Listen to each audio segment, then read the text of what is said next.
Iluto tayo ng pagkain ng bossing ni Kano.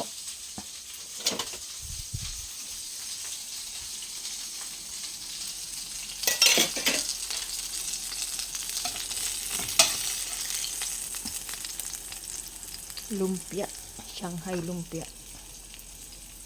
Shanghai lumpia.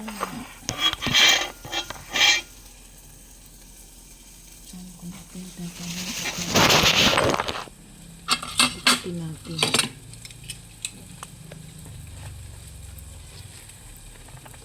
Cut it into 3 pieces.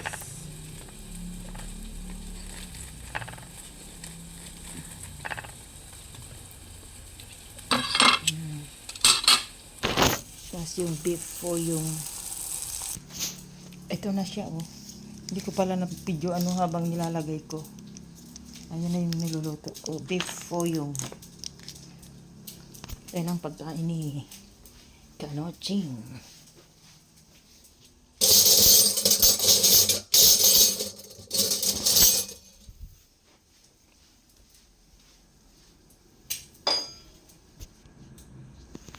Okay. Your lunch is ready. Mamaya na ako kain at magmumukbang ako. Ang iuulam ko ay yung ginataan kong It's like a taba. laing with alimasag. Go ahead, enjoy your lunch.